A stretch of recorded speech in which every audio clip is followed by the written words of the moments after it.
eng katta va eng shov-shuvli loyihalarning muallifi va yetakchisi bo'lgan Noilaxon. Bu sohaga emas, shifokorlikka bag'ishlaganingizda qandaydir muvaffaqiyatga erishgan bo'larmisiz? Eng zo'r vrach bo'lar.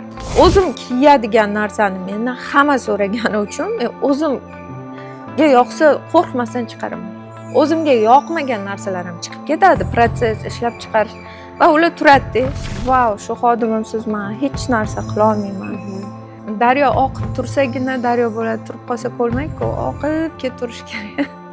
Bog'lanib qolish kerak emas hech kimga deb o'ylayman.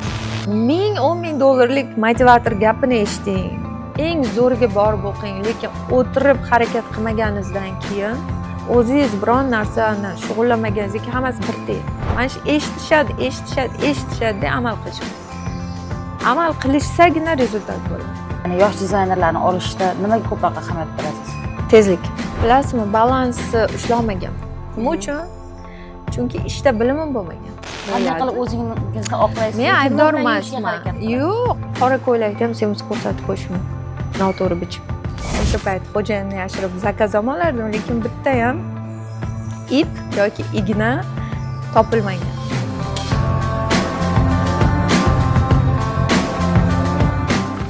Assalomu alaykum. Bugundan boshlab Afsona savdo markazi siz uchun yana bir go'zallik dunyosiga eshikni ochish uchun tayyor turibdi. Ya'ni biz sizlar bilan fashion industriyaning eng top yetakchilari bilan birgalikda ajoyib podkastlar va o'ziga xos suhbatlarni taqdim etishni sizlarga niyat qilganmiz. Va bugun bizning studiyamizning birinchi mehmoni eng katta va eng shov-shuvli loyihalarning muallifi va yetakchisi bo'lgan Noilaxon. Assalomu alaykum, xush kelibsiz. Assalomu alaykum. Avvalambor kattakon rahmat taklif uchun. Sizni ko'rib turganimizdan juda ham xursandmiz. Sizni ta'riflashdan avval odam biroz ikkilanib qoladi, chunki bir emas ko'plab va turli yo'nalishlardagi loyihalarga mualliflik qilasiz. Va birinchi beradigan savolim, nima uchun aynan tikuvchilik? Bu ayollar biznesi deb qabul qilingani uchunmi, qadriyatlarimizga asosanmi yoki kimdir singdirganimi yoki o'zingizni orzungiz bo'lganmi? Men bu haqda o'zi rosa ham ko'p gapiraman, chunki men o'zi asli soham shifokor. Tashmenda magistraturani tugatganimdan keyingina mana shu ishni ochganman. Atelye ochilgan. Bu birinchidan juda ham o'zim qiziqqan soha bo'lgan. Juda ham yaxshi ko'rganman va ikkinchidan, bilasizmi, bu hunarda qayerda bo'lishingizdan qat'iy nazar bu hunar orqali juda tez daromadga chiqa olishingiz mumkin. To'g'risi. Shuning uchun shifokorlikdan voz kechib, lekin shunaqa nima uchun voz kechmaganman ham. Ya'ni men magistraturani bitirgandan keyin pedinstitutda ham ishlab yurdim va mendan eng ko'p so'raladigan narsa, men o'zimni kiyimimni o'zim tikib kiyardim-da har doim. Ko'ylagingizni qayerdan olgansiz? Kimingizni qayerdan olgansiz? Kim tikdi? Nomerini bering. Bu o'zim bo'lganman. O'shandan keyin o'ylaganmanki, demak, men ham ertaga atelye ochadigan bo'lsam, meni o'zi klientlarim tayyor, ishim birdan yurishib ketadi degan xom xayol bo'lgan. Va ochganimdan keyin bilganmanki, bu o'zim o'ylaganchalik oson emasligini. Va ya'ni bu yerga ham faqatgina muhabbatdan tashqari professional darajada bilim kerakligi bilganman. Ochib bo'lganimdan keyin va undan keyin hozirgacha mana o'qiymiz, izlanamiz, ishlaymiz. Tadbirkorlik ko'nikmalarini kimdan o'rgangansiz yoki bu avlodda bo'lganmi? Tadbirkorlik ko'nikma, men tadbirkor bu biznes deb ochilmagan bu narsa. Bu oddiy 15 kvadrat metrli joy bo'lgan. Bitta o'zim, bitta tikuvchim. Prosta mana shu qiziqishim hayotni o'zi o'rgatdi. O'rgata olganicha qolganiga biladigan odamlarni hozir olib kelib ishlatyapmiz o'zi.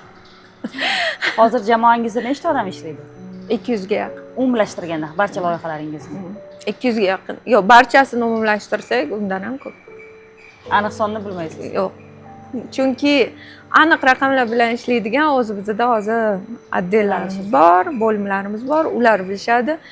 Meni asosiy fokusim hozir o'sha dizayn, yangiliklar, g'oyalar o'sha jarayonda qolgan. Ya'ni ish bo'linib ketganda, ya'ni o'ylamaganman men ham boshida. Kimdir balki plan qilib, chizib, o'ylab qilish mumkindir. Men shu ishni yaxshi ko'rganim uchun ochilgan ish bo'lganman. Prosta mana shu narsa keyinchalik mana hozirga kelib alhamdulillah ko'zimni oldida qanaqadir o'zim hayron qolaman. Ana ertakka o'xshaydi ba'zida bunday chetdan kuzatsangiz. O'zi katta bir qurilish poydevori-da bu. Hozir biz qilayotgan ishimiz bu yakuniy ish emas. Biz juda katta ishni bir poydevorini boshlab qo'ydik alhamdulillah. Mana hozir shu jarayondamiz. Ya'ni o'sish, izlanish, o'rganish, ishga bo'lgan muhabbat o'zi agar chin dildan boriz berib ishlasangiz, har qanaqa sohada, nafaqat tikuvchilikda, balki oshpazlikda, balki hattoki oddiygina mehr berib pol yuvsangiz ham natijasi boshqacha bo'ladi deyman. 15 kvadrat metrda necha yil oldin ish boshlagandingiz? 13 yil. 13 yil. Va shu davrda sizni yoningizda kimlar bo'ldi? Kimlardan qoqildingiz-ku, kimlardan madad oldingiz? Oho, juda ko'p odam o'zgaradi. Juda ko'p, lekin haligacha o'sha yillardan beri yonimda turadi. Jamoamizdagi xodimlar bor. To'g'ri ketganlar ham ko'p bo'ldi. Har bir kelib ketgan inson juda ham katta bir dars berib ketgan. Va ular ketgandan keyin har doim, masalan, men ularning mehnatidan, hamma narsadan rozi bo'lgan holatda ular ketgandan keyin yana ham bitta o'sish bo'ladi. Hattoki o'ylaysiz-ku ishxonada, "Vau, shu xodimimsiz men hech narsa qila olmayman." Ya'ni uni yo'qotish siz uchun qabul qila olmaydigan, uni yo'qotdingizmi biznesingiz tugaydi deb o'ylaysiz, lekin bu aytishim mumkinki, bu yana bitta sizni komfort zonadan chiqarib o'stirishga sabab bo'ladigan omil bo'lar ekanda. Faqat uni to'g'ri qabul qilish kerak. Ya'ni hech qanaqa g'arazsiz, xafaliksiz, yaxshi ko'rib, sevib kuzatish kerak, mayli. Nima bo'lgan o'tgan taqdirda ham rozi bo'lib kuzatgandan keyin mana shu natija ko'rinar ekan. Agar qanaqadir g'araz, qanaqadir g'iybat, qanaqadir gap so'zlar bo'ladigan bo'lsa, menimcha natijani ola olmaysiz keyin. Endi haqiqiy mana asosiy kuzatuvchilarimiz ayollar. Har qanaqa sohada xuddi shunday. Demak, hayotingizda o'z missiyasini bajardi va ketdi. Rahmat. Alhamdulillah, boriga shukr. Dars oldim, o'rgandim, o'rgata oldik va uni ham o'sish nuqtasi balki uni yana ham kattaroq narsalar kutib turgandir. Ya'ni almashaveradi-da hamma narsa. Daryo oqib tursagina daryo bo'ladi, turib qolsa ko'lmak-ku, oqib ketirish kerak. Bog'lanib qolish kerak emas hech kimga deb o'ylayman. Mana shu 13 yilingizni bu sohaga emas, shifokorlikka bag'ishlaganingizda qandaydir muvaffaqiyatga erishgan bo'larmisiz? Eng zo'r vrach bo'lar. Hozir intervyu olib turgan bo'lardingiz. To'g'risi, bu chunki har qanaqa ishga, masalan, tikuvchilikka bergan energiyamni, bergan mehrimni, bergan vaqtim, bilimimni agar shifokorlikka berganimda ham hozir mana shunday natijalar bo'lardi. Bu tanlov. Men tikuvchilik tanlaganman faqat. Ya'ni har bitta sohada eng zo'ri bo'lishga harakat qilinsa, ya'ni o'sha tanlagan yo'lingizdan rozi bo'lib mehnat qilsangiz, bunga 100% chunki kelin bo'lganimda ham ideal darajada kelin bo'lganman deya olaman. Chunki o'zim 14 yoshimdan o'qishga chiqib ketganim uchun uyda kam bo'lganman va kelin bo'lgandan keyin uy ro'zg'or qanaqa qilinish kerakligini to'g'risi bilmaganman. Kelin bo'lib tushganman. Men kitoblar sotib olganman. Uy ro'zg'or ensiklopediyasi, ya'ni Dnevniki xozyaюшки degan ruscha kitoblar. Shu kitoblar bo'yicha pol qanaqa yuviladi, qancha spirt solinadi unga, qanaqa narsalar qo'shiladi. Ya'ni hamma narsani kitob bo'yicha bajarganman. Shunaqangi uyimizga kirgan inson, ya'ni prosta nima desam ekan, hayron qoladi. Yosh bolalarim bilan turib ham o'sha payt xo'jayinni yashirib zakaz olmalardim, lekin bitta ham ip yoki igna topilmagan. Endi o'zim juda maqtavordim. Lekin har bitta vazifam berilganda mana shunday bajarishga har doim harakat qilganman.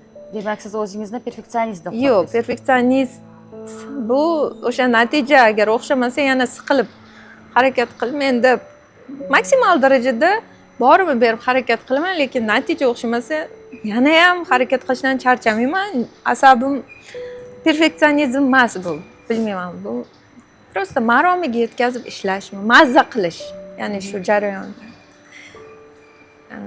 Ya'ni o'xshamasa ham hammani qiynab tashlamayman-da. O'zim urinib ko'raman, lekin boshqalarni qiynamayman. Lekin boshqalar menga qiynalishi mumkin. Yoshdan tikish boshlagansiz? Eng birinchi boshlaganim 6-sinf. Necha yosh bo'lamiz? 11-12 yoshda. O'zimga sarafan tikib maktabga kiyib borgan. Maktabga kiyib borgan. Uyda tikuvchilar bo'lgan? Yo'q. Uyda tikuvchimagan. Oyim hisobchi, lekin oyim bizga yoshligimizda oyim ko'ylak tikib berardi.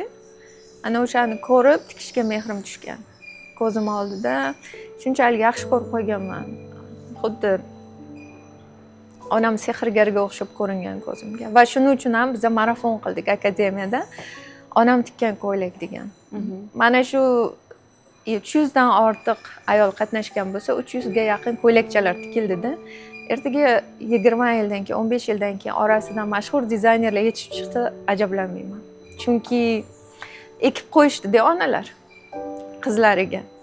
Bu odzuvlar, bu ko'ryapman, reelslar, bilasizmi, shunaqa xursand bo'lib ketamiz-da jamoamiz bilan. Tikuvchilikka qiziqish, ya'ni o'stirishga, shu hunarga nisbatan qiziqishi, mana ertaga hamma narsa искусственный intellektga o'tib ketadi yoki hamma tayyor kiyim sotib oladi deymiz-ku, lekin bu narsa qoladi-da. Bu hunar, bu tikuvchilik. Mana shu narsaga qiziqish mana kelajak avlodni yuragiga solib qo'ydik. Shu marafonchamiz bilan. Kelinlik, onalik va tikuvchilik qanday qilib ularni baravar olib borgansiz? Oddiy. Chunki hammasini yaxshi ko'rasiz-ku. Qanday baravar olib ketmaslik mumkin? Farzandlar ham bir emas, ikki emas, 5 ta, alhamdulillah. Kimdir sizga yordam berganmi? Kimga ko'proq suyangansiz? Boshida o'zimiz qilganmiz. 3-farzandim ateliyada katta bo'lgan. 4-si 1 yoshgacha ateliyada katta bo'lgan, keyin o'zi bir-birini katta qilishni enaga olganman. Oxirgi farzandimda enagamiz bo'lgan. Qarab bergan. Lekin hozir o'zimiz uyda masalan doimiy enagalar yo'q, o'zimiz shug'ullanaman, o'zim qo'limdan kelgancha ideal tarzda emas. O'zimni masalan kimgadir o'xshashim kerak yoki bunaqa tarbiyalashim kerak, unaqa qilishim kerak, chegaralarim yo'q. Men roziman, harakat qilyapman, bolalarim baxtli, xursand, eng asosiysi o'sha deb o'ylayman. Agar bu sohaga kirishadigan bo'lsak, farzand tarbiyasi to'g'risida juda kam gapirishga harakat qilaman, chunki hali bolalarimiz hali yosh, hali biron narsa deyishga men mana bunaqa tarbiyalab qo'ydim, mana bunaqa tarbiyalab qo'ydim deyishga hali erta. Farzand tarbiyalashda ham 2 ta farzandim umuman boshqacha usulda tarbiya bo'lgan, ideal kelin paytimdagi. Va 3 ta farzandim umuman erkin. Ular o'zi ishim boshlab rivojlantirib, ishi bilan yurganimda tug'ilgan farzandlar. Farzandlaringiz orasida ham sizni sohangizni davom ettirayotganlar bormi? Qiziqishadi, lekin bilamanki, baribir qachondir hozircha balki nima uchun katta farzand xohlamaydi? Chunki vaqt yetmasligini ko'radi. Uyda ularga nisbatan vaqt yetmasligini ko'rib, balki tikuvchi bo'lishi, balki dizaynerlikka qiziqmay turgandir, lekin vaqti keladi, ayol kishi uchun eng zo'r kasbligini his etadi va davom ettirishadi deb o'ylayman. Kichkinalarim juda ham yaxshi ko'radi. Chizish, sevish, ana tikish, yasash ularniki. Ular kutadi qachon ayam ateliyega olib borar ekan. Endi ijodiy farzandlaringiz haqida gaplashsak, qanday bosqichda ular dunyoga kelishgan? Birinchi qaysi loyihangiz boshlangan va nima sababdan? Biza birinchi siluet ateliye, oddiy ateliyedan boshlangan, ya'ni ko'chadan zakaz olib tikadigan, hech qanaqa brend yoki hech narsa bo'lmagan. Oddiy ateliyedan boshlanib, o'sha Qaynona kelin serialidagi Parizoda kiygan ko'ylaklar bizani juda ham mashhur qilib yuborgan. Mana shundan keyin biza ko'ylak lozim kiyish urfga kirdi-da va bu urfga kirganda biza yetkazib bera olmay qoldik. Ya'ni faqat zakaz tushsa, siz faqat tikib berishingiz kerak sarpaga. Bilasizmi, oldin hamma material olib kelib tiktirar edi. Undan keyin qaradik, tayyor olaman desangiz, Turkiyani o'sha paytlarda 13 yil oldin yoki dafik kiylardi. Xalat, villur ko'ylak lozim yoki tunika lasina. Kelinligimizga qaytadigan bo'lsak, o'zimizga ko'ylak lozim bo'lmagan. Ko'ylak lozim, yaltiroq bo'ladi, lekin kundalikka turetskiy kiyim olinardi. O'sha narsani biza Sarpo brendi undan keyin bo'ldi, ochildi. Ya'ni tayyor ko'ylaklarni O'zbekistonda eng birinchi showroom do'kon qilib qo'ydik. Va bu zo'r yurib kelyapti hozirgacha. Hozir bitta narsani xursand bo'lib ayta olaman. O'zbekistonda o'zi hozir e'tibor berayotgan bo'lsangiz, 99 holatda hamma ko'ylak lozim kiyib yuradi. Hech kim turetskiy holatda o'zi ko'rmaysiz. Va bu mana shu trendni urfga kirg'iza oldik deb o'ylayman. Va juda ham bundan xursand bo'lamiz. Meros va akademiya haqida. Siluet, o'sha siluet o'sib rivojlanib, oddiy o'sha ko'ylak lozim yoki o'sha oddiy zakaz tikishdan boshlanganchilar rivojlanib, o'sib katta pakaz o'tkazdik. O'sha pakazda biz haqiqiy kashtali qo'l mehnati ishlarni chiqardik-da. Nomimiz Siluet edi. Siluet by Noil Osmanova turardi va keyin aytdimda, bu kiyimlar meros-ku o'zi. Haqiqatda avloddan avlodga qoladi. Mos bo'lish kerak. O'shaning uchun profilimni meros qilib o'tkazib o'zgartirdik. Bu o'sha atelier. Meros Siluet bu o'sha ildiz o'shandan boshlangan hammasi. Undan keyin bizda basic liniyasi bor, kundalik kiyimlar kiyamiz va sizga mos borib ko'rsangiz bo'ladi do'konlarimizni. O'zimizga moslab yopiq uzun ko'ylaklar chiqaramiz, chunki ko'ylak uzun yopiq chiroyli ko'ylak topish hozir ozgina muammoroq bo'lib qolgan, ayniqsa bizani yoshimizdagi ayollarga. O'shaning uchun va bu ham 2 yil oldin ochilgan bo'lsa, hozirda alhamdulillah yana 3 ta joyga do'konimizni ochamiz, 3 ta molga. Ro'zagacha inshaalloh.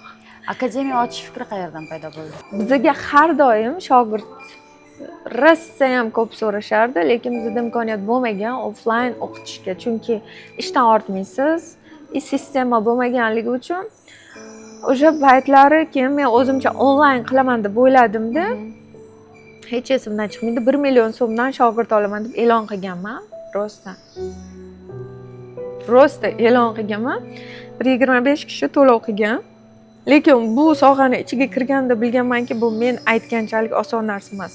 Ya'ni prosta telefonga olib bera olmaysan. Pulni qaytarib berganmiz. Undan keyin mana shu ideyamni endi bizda offline qila olmayman, onlayn tikuvchilik o'rgatamiz deganimda hech kim ishonmagan.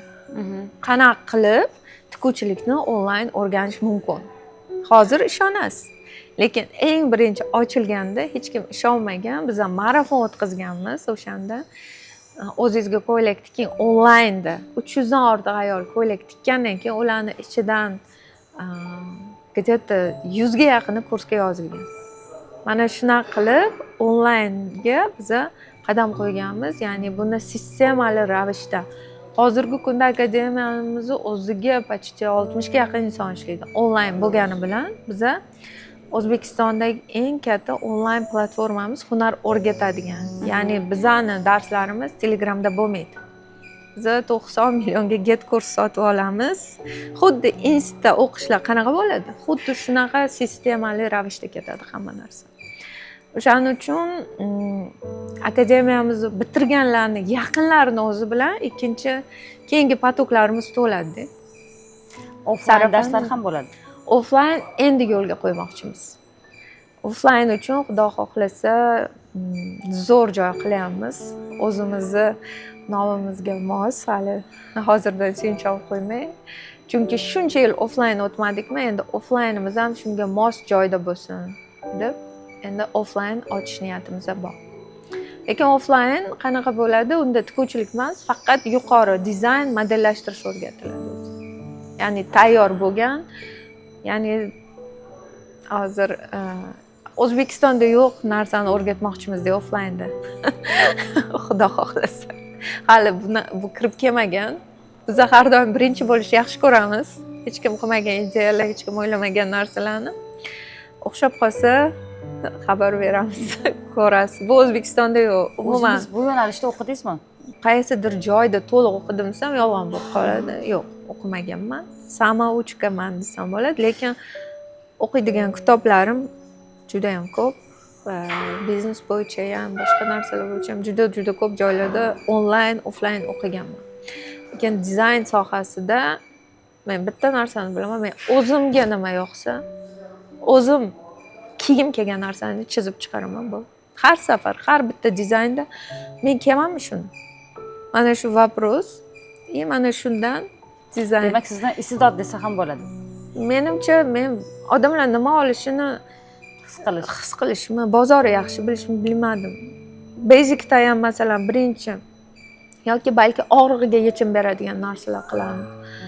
Lekin o'zim kiyadigan narsani mendan hamma so'ragani uchun men o'zimga yoqsa qo'rqmasdan chiqaraman. O'zimga yoqmagan narsalar ham chiqib ketadi, proses ishlab chiqarish va ular turadi. O'zim kiygim kelmaydimi? O'sha men buni boshqaga ham ayta olmayman, lekin ketadi endi chegirma paytlari. Lekin shunaqa adashishlar ham bo'ladi, ish ko'p payti. O'sha narsaga juda e'tibor beraman. Men o'zim kiyishim kerak. Ya'ni meni ko'ylaklarim, bizda chiqaradigan ko'ylaklar o'zimga o'xshagan ayollar uchun. O'zing birinchi yeb ko'rasan, o'zingga yoqsa eng yaxshisini boshqalarga ham ravo ko'rasan degan narsa mana shu. O'zim kiyaman, siniyman, o'tiraman, turaman. Shundan keyin boshqalarga ham tavsiya qilamiz va klientlarimiz bilan doimiy aloqadaman. Har doim chiqib, nima kamchilik bo'lsa, yozinglar, aytinglar, menga aytinglar, nima chiqaraylik. Basic mana shunday rivojlandi-da. Nima qilsak olasizlar qizlar, primoy. Va ular bizga aytadi, bizni chiqarib bu juda zo'r ishladida. Ya'ni o'zimdan o'zim o'tirib olib, chizib chiqarib tashlaganim so'rab, ularga kerakli narsani chiqarib. Ba'zi bir ma'ruzalaringiz, offlayn darslaringizni kuzatib, motivatorlik ham qilishingizni kuzatdim. Yo'q, motivator emasman. Balki yo'nalishingizni o'zgartirib, hozirgi zamon talabi bilan yo'q, men motivator emasman. Bizning sohada motivatsiya kerak emas deb o'ylayman. Bu prosta eslatma meni gaplarim. Disiplina birinchi o'rinda kerak narsa tikuvchiga. Motivatsiya bu nima desam ekan, eslatib qo'yadi qayerdaligingizga, lekin 3 kundan keyin disiplina bo'lmasa, qilmasangiz, motivatsion gaplarga amal qilmasangiz, hech qayerga o'zgarmaysiz. 10-10 ming dollarlik motivator gapini eshiting. Eng zo'riga borib o'qing, lekin o'tirib harakat qilmaganingizdan keyin o'zingiz biron narsani shug'ullanmaganingizga hammasi bir teng. Disiplina eng birinchi, intizom. Sizga yoqsa yoqmasa qilishim kerak, bugun shuni tikishim kerak. Bugun men hisobimni yozishim kerak, moliyaviy hisob kitobimni. Bugun men 2 ta ko'ylak bitirishim kerak. Ya'ni maqsadni aniq qo'yib, shunga qarab harakat qilish kerak. Bizda juda ko'p tikuvchilarning eng katta mana shu eshitishadi, amal qilishmaydi. Amal qilishsagina rezultat bo'ladi. Men o'zimni bitta shogirdimiz bor, biz birga ishlaganmiz. Rosa ham yaxshi, qobiliyatli, talantli qiz. Bu qiz haqida juda ko'p gapirganman, ko'rsatuvlar qilganmiz. O'sha endi men unga har doim maslahat beraman, har doim motivatsiya beraman, lekin u endi bilasizmi, o'zingiz masalan oiz vrach bo'lsa yo tanishingiz vrach bo'lsa, unga bormaysiz nimagadir boshqaga. Xuddi shunday u bilan intervyu oldik, men unga maslahatlar berdim. U keyin shunday qoldirdi, o'zi menga telefon qilib aytibdi, lekin Gulnoz, Noilab aytgan ishlarni qildingizmi deb so'ragandan keyin uyaldim, Noilab keyin qilib ko'rdim dedi. Qilgandan keyin prям endi o'zgarish boshlandi. Qilingandan keyin. Ya'ni odam o'ziga juda ko'p narsa bor.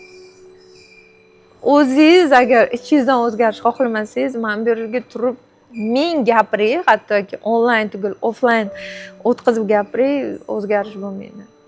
O'shaning uchun ichingizdan xohlaysizmi, undan keyin o'zgarish bo'ladi. Ungacha hech bir motivator gapidan ilhomlanib men shu narsalar qilib tashladim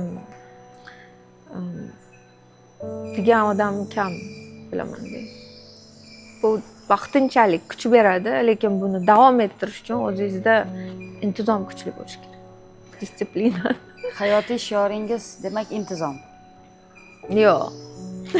Hayotiy shiorim hammasi zo'r bo'ladi. Har doim shunday deysiz. Har doim shunday. Yoki aytaman, Osonku. Menda eng ko'p eshitadigan gap hammasi oson. Oson. Mana bunday qilasan, mana bunday qilasan, oson. Hammasi oson. Mana shu gap bilasizmi, katta ishlarni boshlanishiga sabab bo'lib ketadi. Oson-ku, davay men qila olaman. O'zim даже qila olaman. Oson, mana unda chiqasan, gapirasan. Mana shunaqa. Hamma narsani eng qiyin narsaga ham juda oson yechim topib, oson ko'rsatib, oson qarash menimcha. O'shaning uchun boya aytgandek, perfeksionist emasman dedim-da. Men oson deb qarayman. Shu qiyin ish bo'lsa ham men oson ko'raman. Endi shaxsiy imidjingiz haqida to'xtalsak, ko'pchilik menimcha ro'molingiz haqida so'rasa kerak. Ha, so'raydi, juda ham so'raydi. Xijolat bo'laman. Hadeb nima ko'rsatib bering, qanaqa o'raysiz, qanaqa qilib boshingizdan tushib ketmaydi turasiz, so'rashadi. Hech narsa qilmayman. Prosta olaman, o'rayman, ketaman. Juda ham oson. O'shaning uchun kulib, hazillashib aytaman, beshikda to'g'ri yotish kerak-da. O'shanda boshingda chiroyli turadi. Boshimda turmaydi, nima qilasiz? Endi shunaqa deb hazillashib endi aytib qo'yaman, lekin hech qanaqasi anosi yo'q. Bu oddiy o'rab olaman. Buning ham qandaydir bir belgisi, ma'nosi bormi? Masalan, o'zbek ayoli bo'lganim uchun boshimda ro'molim bormi yoki kimdir aytgani uchun ro'molim yo'q, men o'zi yoqadi. Yo'q, o'zimga yoqadi. Birinchi o'rinda o'zim bilan o'zim kelishib ola olmasam, men hech narsa qila olmayman. O'zimga yoqmasa, hattoki majburlashsa ham video ola olmayman, qo'ya olmayman. Ya'ni o'zimga yoqadi. Shunaqa qilib o'rab turman, alhamdulillah. Keyinchalik balki niyatlarim bor. Imij ustida ishlaganingizdan keyin ijtimoiy tarmoqlarni ham yuritishga albatta jiddiy qaraysiz. Ijtimoiy tarmoq yuritishga juda ham bir jiddiy qaramadim. Как спортивный интерес bo'ldi. Oson. 100 mingta qilamiz dedim. Anogacha, dekabrgacha 100 mingta qilamiz dedik. 80% ga bajardik. 80 mingta bo'ldik. Prosta qani qila olamizmi, yo'qmi? degan fikr. Ya'ni komfort zonadan chiqardim o'zim. Bo'ldi, oson boshladik. O'zingiz yuritasizmi yoki yordamchilaringiz bormi? Komanda bilan ishlaymiz. Komanda bilan. Men o'zi 100 mingta qilaman degandan keyin Instagramda yozib qolishdi. Men yordam beraman deb, mana o'tiribdilar. Shu bilan boshlab ketdik. 80% ga bajardik. 80 mingta bo'ldi. 4 oydami? 3 oyda. Ya'ni harakatim, diqqatim, fokusim shunga qaratildi. Ishingizni rivojlantirish uchun ko'proq nimalarga ahamiyat berasiz? Kimlardir masalan mashhurlar bilan hamkorlik qiladi. Mana siz ham Parizoda bilan ishlashni boshlaganingizni aytdingiz. Sifatga va materiallarni eksklyuziv bo'lishiga. Kimdirga masalan oldin eskiz chizadi, keyin material tanlaydi. Men materialni ko'rganimdan keyin menda ilhom paydo bo'ldi. Men material bozorga, materialga kirsam men charchamayman. Men tuzalib ketaman. Necha soat vaqtingiz ketishi mumkin? 3 kun. 3 kun. 4, 5, 6 cheksiz. Chegarasiz уже mana shu narsalarni ko'rgandan keyin buni o'zi har bitta material aytadi, men mana shunaqa ko'ylak qilgan, men mana bunaqa qilgan, men mana bunaqa qilgan. Уже bilasizku, уже da уже ketadi hamma narsa. Buyurtmangizni eslay olasizmi? Juda ham sложный buyurtma olganman, lekin yangi ochilgan atelyega 200 ming so'mga olganman. U paytda tikish puli 30 ming so'mdan boshlanadi. 2013-yilda 200 ming so'mga вечерный ko'ylak tikib berganmiz. Hozir aytayman-da, hozir bilmasdan boshlaganmiz, lekin o'shanda hamchi maksimal darajada rezultat ko'rsatishga harakat qilganmiz. Ya'ni oxirigacha chiroyli chiqish uchun Instagramni agar kim kuzatib chiqsa, o'zi ko'rib, chunki Instagramim atelyem ochilgandan beri bor. Живой, tirik ma'lumot o'sishimiz haqida. Ya'ni noldan boshlab qanaqa qilib, qanaqa ishlaganmiz, kimlar bilan ishlaganmiz, qaysi atelyelarga borganmiz, ya'ni hamma narsa joylangan. Hech qaysini o'chirmaganman. Hammasi shunday. Lekin hozir ko'pchilik hattoki mana qiziqadi-ku sohaga. Oxirigacha ko'rishga ham qiziqmaganda, lekin bizda men atelye o'sha ochganimdan keyin YouTube'da tikuvchilarning hamma intervyularini ko'rib chiqaman. Moskovskiy, o'zimizda intervyular bo'lmas edi. Hamma intervyularni eshitib, ular nima qilyapti, qanaqa qilyapti, ya'ni hamma narsa qiziq bo'lgan, hamma narsani o'zimiz topib bunaqa qilishimiz kerak, endi bunaqa qilishimiz kerak, choki bunaqa qilishimiz kerak, ya'ni judayam qiziquvchan bo'lganmizda. Tayyor hozir mana shu shundoq kuzatib chiqsa, odam o'zimda layklar soniga qarab, qanchalik qaysi ko'ylak bizga o'sish olib kelgan. Ya'ni qancha yildan keyin nima bo'lgan. Hamma narsasi turibdi, lekin bitta qiziq narsani aytishim kerak. Hozir hamma prosmotrga yoki o'sha layklar soni ko'p bo'lishiga ahamiyat bergan, ya'ni trendga chiqishni xohlaydi. Trendga tushsangiz, ya'ni mashhur bo'lsangiz, hamma siz o'zi xayolingiz o'ylaysiz, daromadim shunga qarab oshadi deb. Biz juda ham mashhur bo'lgan paytimiz. Bizda eng qiziq narsasi shuda, biz Instagramda mashhurmiz, lekin bizani daromadimiz bo'lmagan. O'zgarmadi. Yo'q, bo'lmagan. Foyda unaqa nima desam ekan, qanaqa desam ekan. Ya'ni masshtablashtirishga, ya'ni qanaqadir оборотda katta pul bo'lmaganda. Lekin hozir merosni kuzatsangiz, prosmotrimiz ko'p emas, videolar ko'p emas. Odamimiz masalan necha yildan beri o'zgarmay turibdi. Lekin o'sha daromad o'zgarishi boshladi. Qanchalik balansmi bu bilmadim-da, men kuzatishim. Qanchalik daromad shunchalik yuqori, qanchalik gromki mashhur bo'lsak, shunchalik ya'ni boshlanishida demak, mana shu mashhur bo'lib olib, keyin o'zi joyiga tushib ketar ekanmi. Bir qiziq tendensiyani men o'zimizni 13 yillik biznesimizda kuzatdim-da. Balki bizning pozitsiyamiz o'zgargani uchunmi, o'sha aniq qayerga qarab ketayotganimizni bilganimiz uchunmi? Ya'ni klient auditoriyasi aniq bo'lgani uchun balki ularga kerakli narsalarni berib borayotganimiz uchunmi? Ya'ni hozir mana bizning ayollar ko'rib turib, ko'pchiligi balki qiziqar. Bitta yo'nalishni aniq, bitta brendni, bitta yo'nalishni olib chiqib, o'shani nishani olib, o'sha nishada eng zo'r bo'lish kerak. Ya'ni hozir ko'pchilik qiladigan xato mana kiyim biznesi bilan shug'ullanayotganda hammani boshdan oyoq kiyintiraman deb o'ylaydi. Paltodan tortib tufligacha, sumkadan tortib o'ylashadiki, menda ham shunaqa shibishimni bo'lgan. O'ylashadiki, insonlar shundoq keladi-da, meni do'konimdan kiyinib chiqadi tufligacha olib. Lekin bu xato fikr. Ishoning, men o'zim hayron qolganman. Bitta ko'ylakmi? Mana basicda shuni oyoq kiyim ishlab chiqardik. Sumka boshida turib Turkiyalarda eng zo'r masтерlarga qildirib keldim. Hamma narsani sotilmadi. Prosta odamlar bizga ko'ylak uchun kelar ekan. Yoki men reklama qila olmadimmi? Ya'ni buni yana bir sinab ko'rish kerak. Lekin har bitta sinovsiz qanchadir pul turadi. Resurs ketadi, vaqt, mablag', pul, ishchi kuchi. O'shaning uchun eng boshlanishida o'zki nishadan boshlagan eng to'g'ri yo'l. O'shani har xil bitta kofta masalan.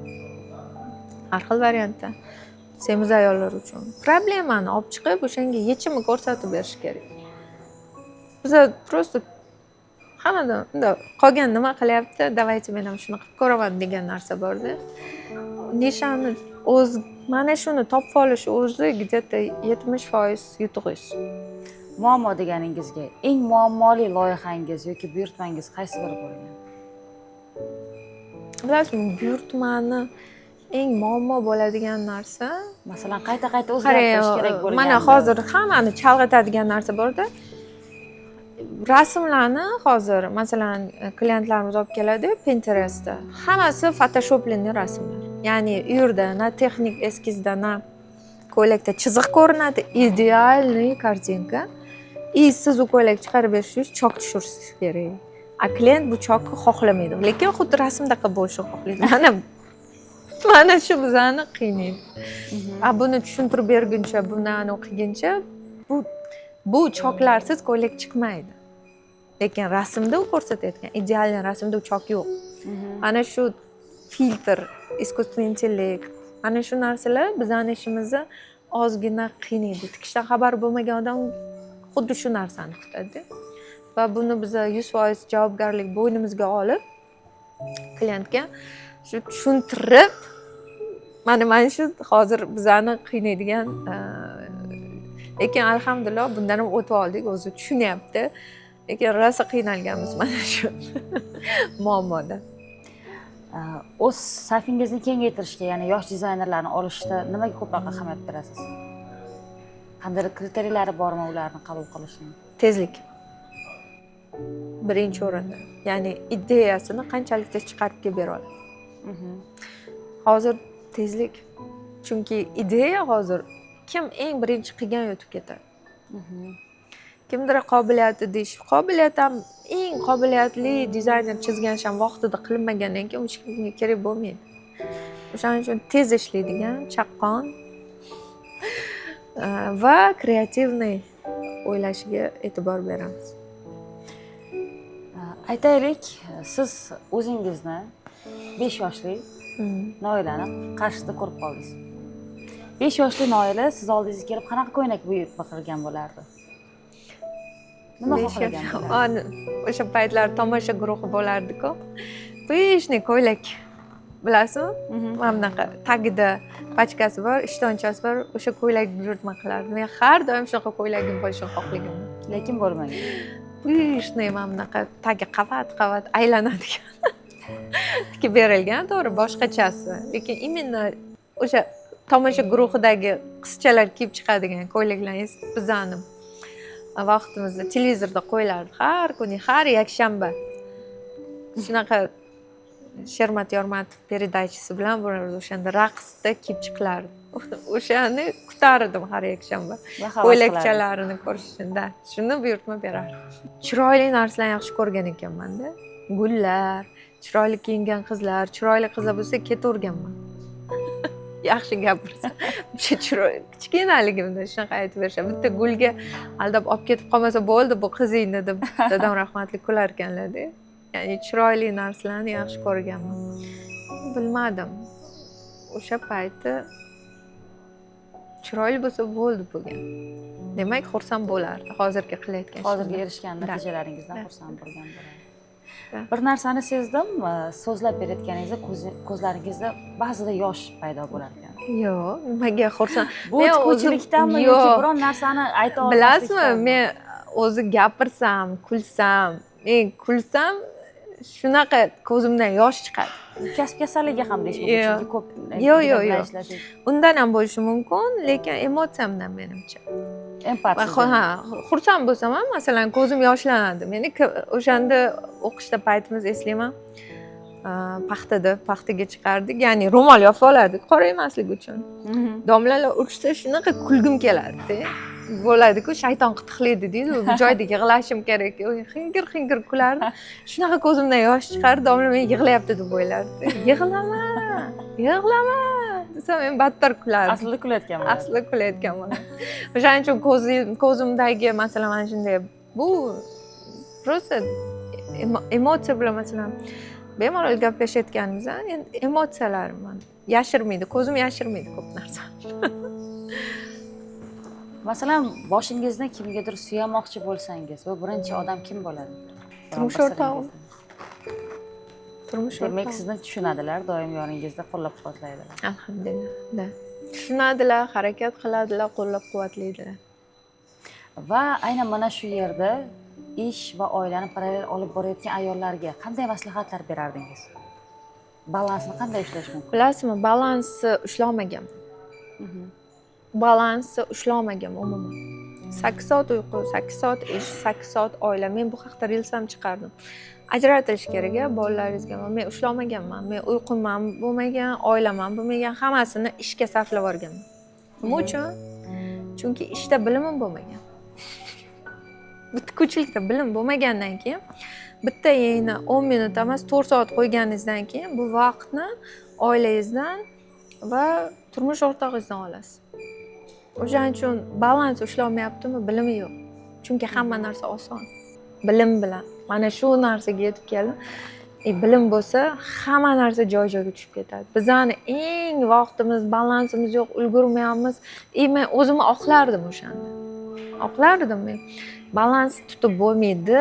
Baribir bitta natijaga erishishing uchun 100% vaqtingni, 100% fikringni bitta rezultatga qaratishing kerak. Chunki men mana shunaqa qilganman.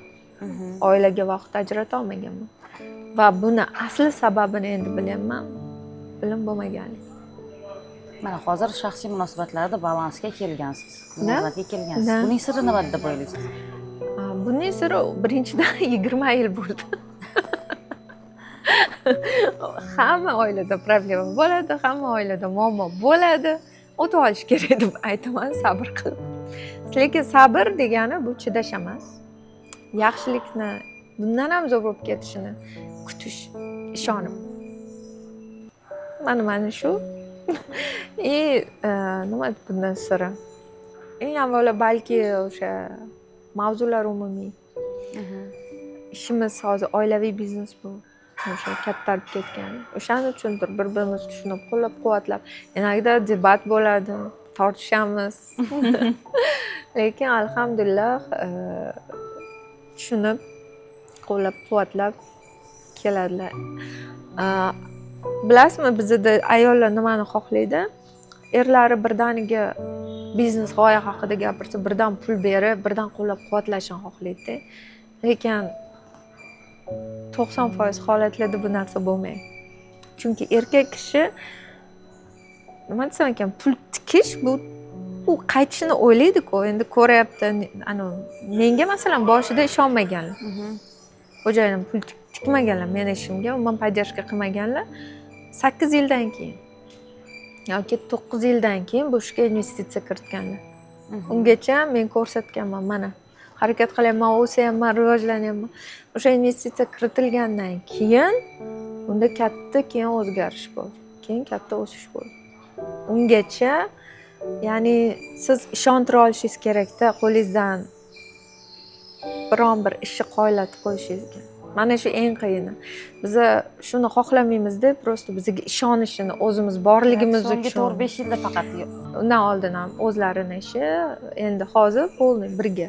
Va bitta narsani aytaman, oilaviy biznes bu zo'r.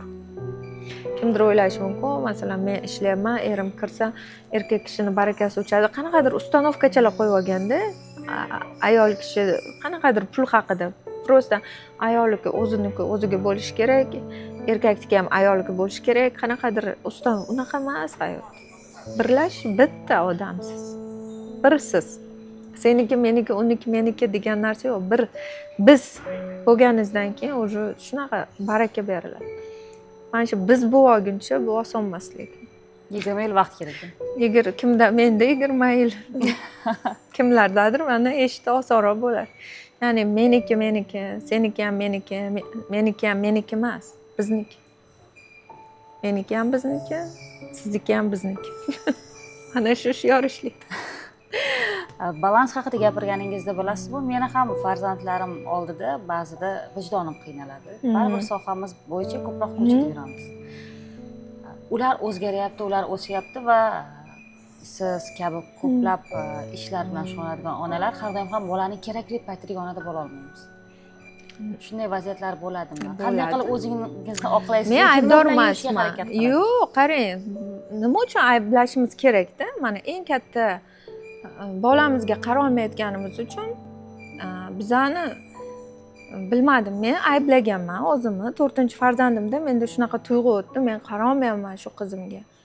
Men o'zimni ayblaganim sari bolamni sog'lig'ida qanaqadir o'zgarishlar, ya'ni noroziman-da, qarang. Men bolamga qara olmayapman. Bo'lmasa ishingni tashla-da, norozimisan? Hozirga qilib turgan narsangni ishingni tashlab o'tir, shug'ullan. Unga ham ko'nmayman. Tushunyapsizmi? Men unga ham ko'nmayman, lekin hozir menga yoki kimdir qarayotganiga ham rozi emasman. Vot bizani qiynab tashlaydi. Men вообще aybdor emasman. Men roziman, alhamdulillah, sog'lom. Qarashingizni alhamdulillah. Ha. Men roziman. Men demak, bu bekorga berilmayapti, bekorga emas. Men o'zimni ayblashni yig'ishtirdim. Hammasi joy-joyiga tushib ketdi. Biz qachon ayblaymiz? Kimnidir bolasi, qachon aybleysiz bolangizni? Ko'rasiz, tengdoshi siz bolangizdan oldin gapirib qo'ydi. Siz bolangizdan oldin yozishni o'rganib oldi. Siz bolangizda u pianino chalyapti, siz bolangiz hali bu yoqda yuribdi. Solishtiramizmi? Men qara olmayapman o'zimni bolamga degan fikr ketadi. Boshqalarnikini ko'rganmiz. Agar uni ko'rmasak, o'zingizdan o'zingiz bu fikr uyg'onmaydida. O'shandan keyin уже rozi bo'lib, alhamdulillah har bitta bolaga qarash uchun, ajratish uchun endi bolalarga hozir 24 soat yonida bo'lishi shart emasda. 3 minut. Prosta kelasiz ishdan. Shundoq o'tkazib, har birisini quchoqlab, kichkinalar 3 minut maqtab to'ydi. Kechqurun ertaga aytib berasiz. Siz o'tir desangiz ham o'tirmaydi. O'zini qiladigan ishlari bor ularning. Kechqurun ertak, ishdan kelgandan keyin ozgina suhbat dasturxonni boshida. Bo'ldi. Siz shunga vaqt ajrata olasiz-ku. Eng asosiysi mana shu narsani, masalan, men o'zimga bu meni o'zimning normam, bu meni nima desam ekan, roziman mana shunga. Agar norozi bo'lsam, men tashlayman-da, полный oilaga o'zim bag'ishlayman. O'shanda o'rtada eng yomon ko'radigan narsam meni o'rtada qolish. Meni shiorim bo'ya so'radingiz, men arosatda turishni juda yomon ko'raman. Yoki ha, yoki yo'q. Yoki yo'qda, yo'qimga ham rozi bo'laman. Bo'ldi. Lekin o'rtada nima qilsam ekan, yo'q, men portlab ketaman. Yo ha, yo yo'q. Chunki shunga qarab o'shaning uchun ko'proq emotsiyaga berilmaydi deydi. Emotsional emasman, menga aniqlik kerak. O'rtada rozi bo'ldimmi, 100% hamma narsaga rozi bo'laman. Natijasiga ham, boshqasiga ham. Undan keyin nimaga bunaqa bo'luvdi degan fikrlar o'zimni qiynab, hammani qiynab yo'qman, prosta qabul qilaman. 100%. Men roziman hamma narsaga. Bola tarbiyasida o'zingizni qandaydir prinsiplaringiz bo'lsa kerak. Masalan, nimadir mumkin emas yoki biron bir taom beraman, nimadir taom bermayman. Yo'q, unaqa narsa yo'q. 5 yoshgacha yo'q. Bitta narsam bor. 5 yoshgacha men bolalarimni, даже 7 yoshgacha ushmayman ham, chegara ham qo'ymayman. Absolyutно ularga hamma narsa mumkin. Absolyutно. Undan keyin lekin men 7 yoshdan keyin ayniqsa mana подростковый возрастda o'zi men juda talab qo'yishni boshlayman. Ya'ni 7 yoshgacha bolani ichidagi samotsankasi o'zini meni shunaqa shakllanadi. Siz undan keyin 10 yosh, 12 yosh, 13 yoshda подростковый возрастda xohlasangiz urib tashlang, xohlasangiz yana nima desam ekan, emotsiyada gapiriladi, u sinmaydi o'zi bola. Siz unga ruhiy travma berib qo'ymaysiz. Olmaydi uncha ruhiy travma, chunki u 7 yoshgacha to'yib, nima desam ekan, yaxshi ko'rib bo'lgan bola. Bu meni oxirgi 3 ta farzandimda amal qiladi. Kattalarimda unaqa emas. Kattalarimda yosh bo'lishgan. Kattalarimda yosh bo'lganman. Juda ham ko'p narsa talab qilganman. O'zimni juda ham ko'p ayblaganman. Nima desam ekan, lekin keyin o'sha qabul qilishi va har bitta bo'layotgan voqea bekorga emasligini bilib, ayblaganimizdan foyda yo'q-da. Hech narsadan. Hammasi o'zimizga bog'liq. Yana dizayn sohasiga qaytamiz. Ko'plab katta podiumlarda shunday fasonlarni, shunday modalarni ko'rasizki, ular hayotda kiyilmaydi. Siz masalan ko'proq yaratgan obrazlaringiz o'zingizga qulay bo'lishiga, odamlar kiyishiga, kundalik narsa obrazlar yaratar ekansiz. Aynan mana shunaqangi obrazlarga munosabatingiz qanday? Bu har bitta insonni, bu dizayn shuki, har bitta inson siz ayta olmaydigan ichingizdagi hissiyotni kim ko'rinishda chiqishida. Har bir insonni o'sha yaratayotgan narsasi, u ham albatta nimanidir podiumda masalan obrazni ko'rasiz, целый, balki uni qaysidir detalini keyin olinib ishlatiladi. Masalan, shimi kiyiladi, masalan, olinadi. Xullas, baribir bu bekorga chiqmaydi-da. Masalan, necha yil oldin o'sha oversize kurtkalar chiqqanda hamma o'ylagan, kim kiyadi buni? Eslaysizmi? Balenciaga'ni mana shunda kurtkalari chiqdi. Kim kiyadi buni? Keyin kiydi-ku. Qancha pokoleniya o'ziga kostyumlar mushkoy, o'ziga 3 razmer katta kostyumlarni masalan pokazlarda chiqarishdi. Kim kiyadi buni deb o'ylaymiz, lekin bu sekinlik bilan biz o'zimizga kirib kelyapti. Aynan shuni so'ramoqchi edim. Sizning tasavvuringizda 10 va 20 yildan keyin fashion industriya qaysi tarafga o'zgaradi? Qanday kiyimlar paydo bo'lishi mumkin? Futuristik balki qandaydir g'oyalar paydo bo'ladi. Moda hech qachon har doim orqaga qaraydi, bilasizmi? 20 yillik mana hozir nimalar trendga chiqyapti yana. 20 yil oldinga qayting, o'zimiz studentligimizni eslang, biz qanaqa kiyinardik. Biroz o'zgartirilgan holda qaytib keladi.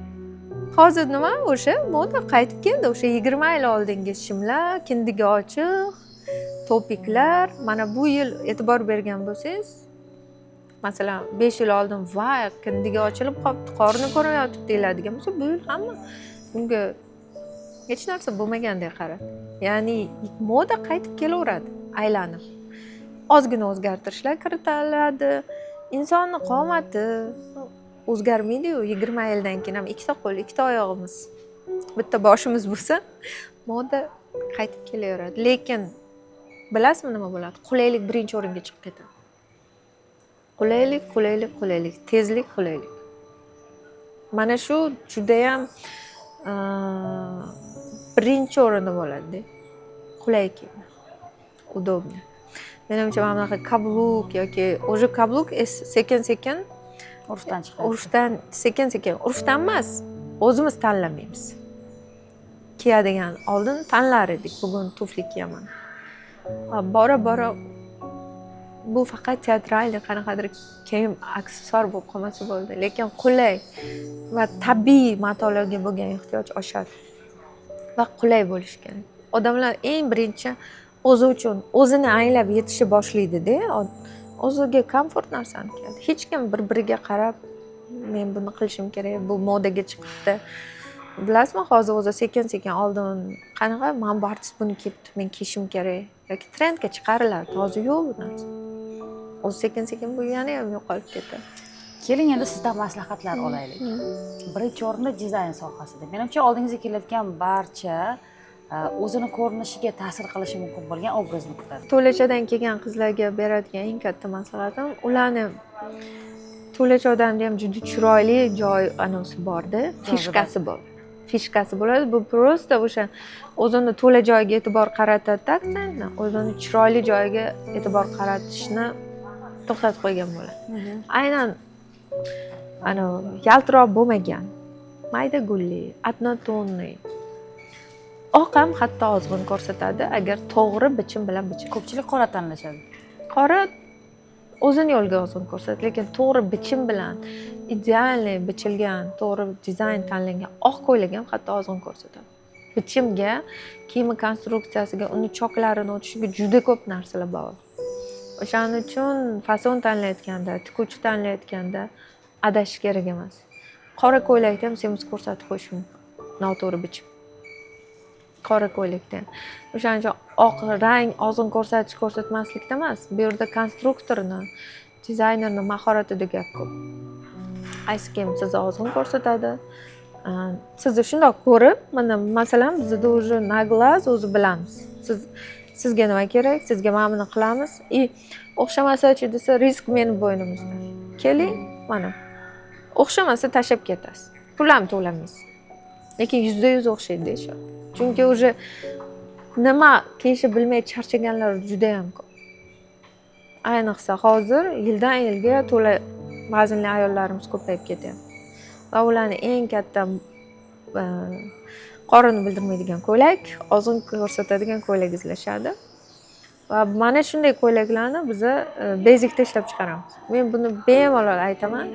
Chunki choklar aynan shunaqa bichiladi. Endi nimani hisobiga atelyeda klientlar bilan ko'p ishlaganimiz hisobiga o'zi bilib qo'yganmiz. Mana bu chok qilsak, mana bu vitichkani qilsak, ozg'in ko'rsatadi yoki semiz ko'rsatadi.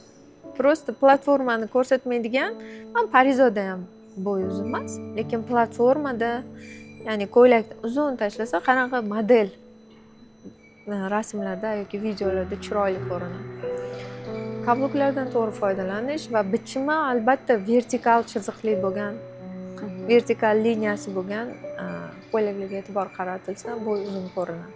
Masalan, hozirgi tendensiyalar bo'yicha yana bir dizayn va moda sohasidagi maslahatingiz qayerga qanday kiyingan ma'qul deb hisoblaysiz? O'qishga, ishga yoki masalan ommaviy tadbirlar. Bilasizmi, hech qanaqa qonun qoida yo'q, просто joyiga moslab kelish bor farosat bilanda. To'yingizda masalan kelinsiz, kimnidir to'yida ammasiz yoki to'yga boryapsiz, masalan siz mehmon sifatida chaqirilgan bo'lsangiz, to'y egasi kabi roskoshniy kiyimlar kiyishib, Ya'ni Tasdiq ijtimoiy qilaman. rolingizdan ketib qolmasligingiz kerak. ijtimoiy rolingiz, o'zingiz mavqeingizdan va holatingizdan kelib chiqib kiyinilsa, juda ham ko'p holatlarda masalan to'y egalarida, to'y qarindoshlar, to'y egasi oddiy kiyim tanlaydi. Qarindosh mehmonlar masalan uzoqroq shunaqa roskoshniy kiyim tanlaganda juda ham ko'pchilik adashib ketishgan. Kelin onasi kim, kuyov onasi kim deganda, ya'ni qanaqadir adashib to'yini boshqa joylarga qistirib ketilgan holatlar bo'lgan. Mana shu narsalarni balki niyat qilib qo'ygandirsiz. Buni endi sen buni kiyishing kerak, sen buni kiyishing kerak deb ayta olmayman, lekin qayerga boryapsiz va kimni rolidasiz? Hayot o'zi bir teatr bo'lsa, shu rolga moslab kiyinib borilsa, juda ham go'zal bo'ladi hamma narsa. Endi tadbirkorlik sohasidagi maslahatlaringiz. Nishani bitta narsadan boshlaymiz. Sohani tanlash. Balansni olib ketish uchun tadbirkor ayolga eng muhimi yaqinlarni poddershkasi. Poddershkani xohlayapsizmi? Ularga vaqt ajrating. Vaqt ajratishingiz uchun bilim olishingiz kerak sohangiz bo'yicha. Juda ham ko'pchilik masalan oddiy tikuvchilikni ham o'qimasa ham bo'ladigan, qanaqadir hamma qilib keta oladigan oddiy kasblar qatoriga qo'shib qo'yganda, lekin bu kasb shunchalik bilim olingandan keyin shunchalik qimmat kasbki, avvallari bu uslugadan, bu xizmat ko'rsatishdan oddiy odam foydalana olmagan. Fransiyalarda, ya'ni tikuvchilik, individual o'ziga mos kostyum tiktirish oddiy odam qurbi yetmagan. Chunki ishlar bilim bilan qilingan. Hozir bir zamon aylandi, hamma tikuvchi bo'lishi mumkin deb bo'lib qoldi, lekin mana shu bilim bilan olingan hunar, ana shu oddiy tikuvchilik ham professional darajada hayotingizni o'zgartirib, shunaqangi katta yutuqlar olib kelishi mumkin. Prosta shu kasbni ichiga kiring. Shu nimadan masalan non topasiz? Oshpazlikmi, tikuvchilikmi, parikmaxirlikmi, yuzaki qilmasin, bo'ldi. Ichiga kirsin. Bu katta narsa-da. Har bitta hunar ichiga kirganingiz sari uni qanchalik Allohga yaqinlashaverasiz. Shundoq. U yo'lda hammani unga olib boradigan. Tikuvchilik ham xuddi shunday. So'nggi so'z o'rnida Afsona savdo markazi va fashion industriyasi, go'zallik va moda sohasiga qiziquvchilarga tilaklaringiz. Tilaklarim har doim go'zal bo'lib yurib, mana shu joyga kelib, juda ham chiroyli joy qurilgan ekan, oldin kelardim. O'zingizga maza qilib shopping qilib keting va bizani bejigimizga, merosimizga, sarpomizga ham o'tib turing. Tashrifingiz uchun rahmat. Rahmat kattakon.